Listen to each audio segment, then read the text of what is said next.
నమస్తే అన్న. నమస్తే. ఇక్కడ ఎప్పటి నుంచి ఉంటారు ఇక్కడ? మాదా మా మా మా తాత మా ముత్తాతల నుంచి ఇక్కడనే ఉంటాం మనం. ఇప్పుడు రాజసింగ్ని అదే పార్టీ సస్పెండ్ చేసింది. అంటే తను లెటర్ ఇచ్చిండు ఒకటి, అది అధ్యక్ష పదవి పోటీ చేస్తే నన్ను అడ్డుకున్నారు, మీ పార్టీకి వదన్నాం మీకు వదన్నాం అని చెప్పేసి ఒక లెటర్ ఇస్తే కనీసం పార్టీ కూడా పిలిపించి మాట్లాడలేదు. మాట్లాడేయకుండా డైరెక్ట్ సస్పెండ్ చేసిండు.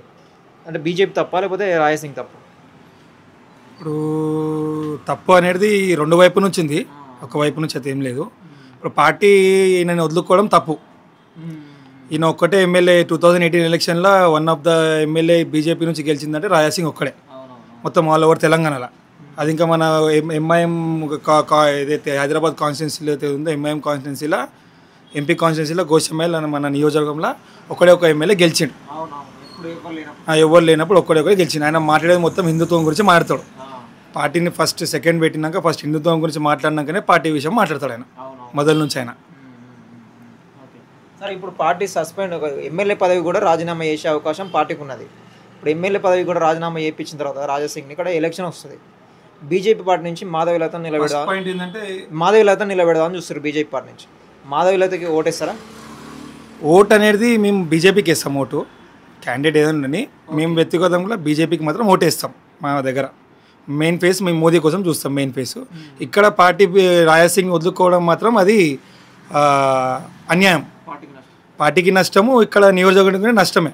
ఎందుకంటే ఒక్కడే సమస్యల గురించి కావచ్చు, సమస్యలకైతే ఎనీ టైం ఫోన్ చేసినప్పుడు ఎనీ టైం మన గ్రౌండ్ వర్క్ ఉంటాడు. ఏ విషయమైనా సరే, గల్లీలో ఏ విషయమైనా సరే, వర్క్ విషయంలో మాత్రం గవర్నమెంట్ నుంచి ఏదైతే మనకు పనులు కావాల్సిందైతే నంబర్ 1 గోషమైల్ కాన్స్టిట్యున్సీలో గవర్నమెంట్ పనులు ఏదైతే అవసరం ఉన్నాయో అదైతే నంబర్ 1. మాధవీలత గురించి మీరు ఏం చెప్తారు? Madhavi Latha same as usual same Raja Singh లెక్కనే ఆమె గిట మన హిందుత్వం గురించి మాట్లాడుతా తను గిట. సో ఆమె గిట వచ్చినా మేము గెలిపించే బాధ్యత మాది. రాజాసింగ్ ఉంటే ఇంకా బాగుంటుంది మాకు, కానీ పార్టీ వదులుకోదని చెప్పి మేము అనుకుంటున్నాం. పార్టీ వదులుకోదు, ఎందుకంటే 15 సంవత్సరాల నుంచి ఆయన ఎమ్మెల్యే ఉన్నాడు. సెకండ్ టైం నిల్చుండు, ఇది థర్డ్ టైం ఇది గెలవడము. పార్టీ వదులుకోదని చెప్పేది మా ఉద్దేశం. అది పార్టీకి సంబంధం మళ్ళీ పిలిపించుకుని వచ్చి ఏం తెలియదు కదా, మళ్ళీ పిలుచుకుంటే బాగుంటుంది. పిలుచుకుంటే బాగుంటుంది. పార్టీ ఇప్పుడు అంటే బీజేపీ పార్టీ హిందుత్వ పార్టీ కాబట్టి ఆయన పిలుచుకోవాల్సిందే. సో ఆయన ఏమి అది అధ్యక్ష పదవి అది ఏందో మనకి సంబంధం లేదు, కానీ ఆయన పెట్టుకోవడం ఇంపార్టెంట్ పార్టీ. ఇప్పుడు నెక్స్ట్ ఇప్పుడు కార్పొరేషన్ ఎలక్షన్లో కానీ ఎక్కడైనా కానీ ఏమైనా ఉన్నా కానీ గిట కొంచెం నెగిటివ్ వచ్చిందనుకో ప్రాబ్లం అయిపోతుంది. ఇప్పుడు బీజేపీ అరే సుంటి హిందుత్వం మనిషిని వదులుకుంది అని అంటే కొద్దిగా కష్టం అయిపోతుంది కదా. ఇప్పుడు మా సుంటి ఇప్పుడు మేము గిట్ట ఖతర్ హిందువే, మేము BJP fan power of Modi బీజేపీయే, కానీ బీజేపీ కొంచెం లోపల ఉంటుంది కదా అట్లా. మరి రాజాసింగ్ గారు కొత్త పార్టీ పెడితే ఆలోచన ఎట్లా ఉంటుంది, అంటే వేరే పార్టీలో పోతే ఎట్లా ఉంటుంది? పోవద్దని అనుకుంటున్నాం, బీజేపీలో ఉంటేనే బాగుంటుంది. అక్కడ పోతే ఏ పార్టీలో పోతే బాగుంటుంది? ఏ పార్టీ వద్దు, ఆప్షన్ వద్దు ఆయనకి, బీజేపీయే బెస్ట్. ఏదేమున్నా బీజేపీలో ఉంటేనే కరెక్ట్. ఆయనకైనా సరే బీజేపీకైనా ఆయన అవసరం, ఆయనకైనా బీజేపీ అవసరం. ఇప్పుడు రామచంద్రరావుని నియమించారు కొత్త అధ్యక్షుడు, పార్టీ అధ్యక్షుడు. రామచంద్రరావు డమ్మీ, అంటే ఏం పని చేయడు, పార్టీని ముందు తీసుకుపోలేడు అని చెప్పేసి ఇట్లా చాలామంది చెప్తా ఉన్నారు. దాని గురించి ఏం చెప్తారు? అంటే పార్టీ కొద్దిగా కొత్త పర్సన్కి ఇస్తే బాగుంటుండే. ఆయన ఆల్రెడీ సిటీ ప్రెసిడెంట్ చేసిండు, పాత మనిషి ఆయన. సో కొత్తలో ఎన్నుకుంటే పార్టీ కొద్దిగా ముందుకు వెళ్తుండే. ఇప్పుడు బండి సంజయ్కి ఇచ్చినప్పుడు కార్పొరేషన్ ఎలక్షన్లో మంచి గుంజుకొచ్చింది, 40 సీట్లను గుంజుకొచ్చింది ఆయన. సో అట్లా ఏంటంటే మార్కెట్లో మాట్లాడేటోడు కొంచెం మూపు తీసుకొచ్చేటోళ్ళు ఉంటే బాగుంటుంది. మన రామచంద్రరావు గిట్ట బాగానే ఉంటుంది, ఉండదని చెప్పి కాదు, ఇంకొంచెం ఇప్పుడున్న పొజిషన్లో కొద్దిగా అంటే రాజాసింగ్ అనే పాయింట్ కాకుండా ఇంకెవరైనా ధర్మపురి అరవింద్ అయినా సరే, ఈటెల రాజేందర్ అయినా సరే ఇచ్చుంటే కొద్దిగా పార్టీ ఇంకొంచెం స్మూత్గా ఉరుకుతుండే బండి. అంటే మా వర్జన్ ఆఫ్ వ్యూ చెప్తున్నాం. రామచంద్రరావు గిట్ట కెపబులే, మంచి పర్సన్. ఆయన గిట్ట బీజేపీకి సర్వీస్ చేసిన ఆయననే, ఆర్ఎస్ఎస్ నుంచి ఉన్న మనిషి, ఆయన ఎమ్మెల్సీ చేసిండు. సో కొద్దిగా వేరే పర్సన్కి ఇచ్చుంటే కొద్దిగా ఏంటంటే వేరియేషన్స్ ఉంటుండే. ఇప్పుడు ఆయన అధ్యక్ష పదవికి పోటీ చేస్తా అని చెప్పేసి అడ్డుకున్నారని చెప్పేసి నన్ను చెప్పిండు. దాని ప్రకారమే నాకు సపోర్ట్గా వస్తే వాళ్ళని అడ్డుకున్నారు, సపోర్ట్ కూడా వేయలేదని చెప్పేసి చెప్తా ఉన్నారు కిషన్ రెడ్డి. దాన్ని ఎట్లా చూస్తారు? ఇప్పుడు కిషన్ రెడ్డి అంటే సార్, కిషన్ రెడ్డి దగ్గర ఎన్నిగనం పదవులు ఉన్నాయి. ఆయన మినిస్ట్రీ మొన్నటిదాకా స్టేట్ ప్రెసిడెంట్ పెట్టుకుండు ఆయన చేతిలోనే, 25 సంవత్సరాల నుంచి ఉన్నాడు.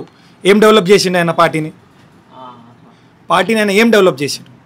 ఫస్ట్ పాయింట్, మన స్టేట్లో మనం స్టేట్ విడిపోయి 2014 నుంచి మనం ఇప్పటిదాకా ఉన్నాం మనం తెలంగాణలో స్టేట్లో. ఆయన ఒకసారి ఎమ్మెల్యే ఓడిపోయాడు, ఇక మళ్ళీ ఎంపీకి ఇచ్చి ఎంపీ నుంచి మోదీ ఫేస్ మీద మనం గెలిచినాం. సికింద్రాబాద్ కాన్స్టిట్యున్సీ మోదీ ఫేస్ మీద మనం గెలిచినాం కిషన్ రెడ్డి కానీ. సో సెంట్రల్ మినిస్టర్ వచ్చినాయి ఆయనకి. సో మన స్టేట్ గురించి ఆయన ఏం చేసిండు డెవలప్మెంట్.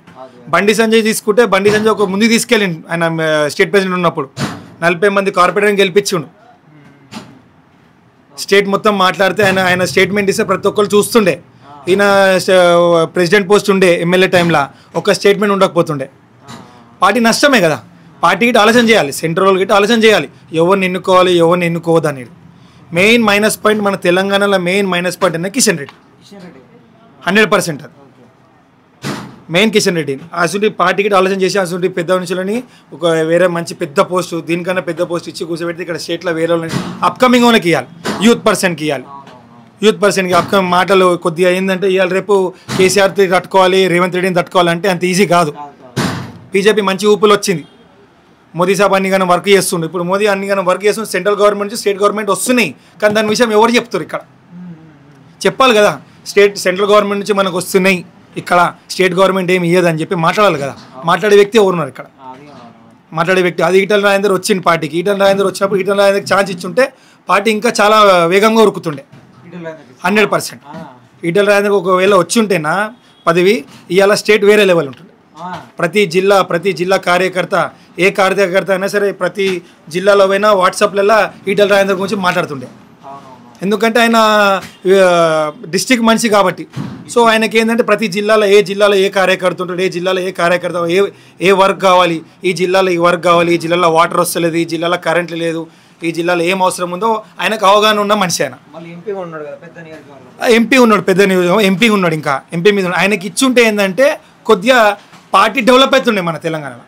మనకేం కావాలి, మెయిన్ పాయింట్ ఏం కావాలి, మనకి పార్టీ డెవలప్ కావాలి, బీజేపీ పార్టీ డెవలప్ కావాలి. ఎవరైనా ఉండని మాకు ఒపీనియన్ ఏంటంటే ఈటల రాజేందర్కి ఇచ్చుంటే ప్రతి జాగాలో ప్రతి జిల్లాకు పోయినా ఎక్కడ పోయినా ఆయన ఇచ్చే స్టేట్మెంట్ కానీ ఆయన మాట్లాడితే రేవంత్ రెడ్డి కౌంటర్ ఇస్తాడు, కేసీఆర్ కౌంటర్ ఇస్తాడు. అసలు కౌంటర్ మనిషి మనకి కావాలి బీజేపీలో.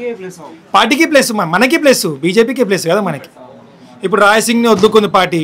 సో ఇప్పుడు ఏమైతే చెప్పు, ఇప్పుడు మా అసంటి కార్యకర్తలు ఇక బీజేపీకి ఓటు వేయాల్సిందే, ఏం చేయలేము కదా, మాకు ఆప్షన్ లేదు. కానీ మేము డైరెక్ట్ ఫైన్స్ రాయసింగ్కి. ఇప్పుడు ఒక దిక్కు చూస్తే బీజేపీ మోదీ ముఖం చూడాల్సి వస్తుంది, ఎందుకంటే మనకి డెవలప్మెంట్ కావాలి కదా. చివరికి శివసేనలో పోదామని పోవద్దని పోటీ చేస్తే ఇట్లా ఓటేస్తారా? పోవద్దని మా ఉద్దేశం. బీజేపీలో ఉంటేనే బాగుంటుంది, దేంట్లో పోవద్దు, బీజేపీలో ఉంటేనే బాగుంటుంది. చెప్పలేము, ఇంకో మంచి అవకాశం ఇస్తుండొచ్చు, ఇంకేం మంచి అవకాశం ఇచ్చే బడ్జెట్. కానీ కిషన్ రెడ్డి మాత్రం ఇక్కడ నుంచి కొద్దిగా జరిగితే స్టేట్ మంచి డెవలప్ అవుతుంది. ఈటల రాజేందర్కి మంచి అవకాశం ఇచ్చుంటే ఇప్పుడు నెక్స్ట్ ఎమ్మెల్యే ఎలక్షన్ కన్నా కొద్దిగా ఆలోచన చేసి సెంట్రల్లో ఏదన్నా చేంజ్ అప్ ఇచ్చి ఉంటే, ఇప్పుడు ఎమ్మెల్యే ఎలక్షన్ మళ్ళీ ఎట్లయినా చేంజ్ చేస్తారు, 3 years ఉంటుంది ఇది. తర్వాత చేంజ్ చేసినప్పుడు కొద్దిగా ఆలోచన చేసి అప్పుడు చేంజ్ చేస్తే బాగుంటుంది. Thank you.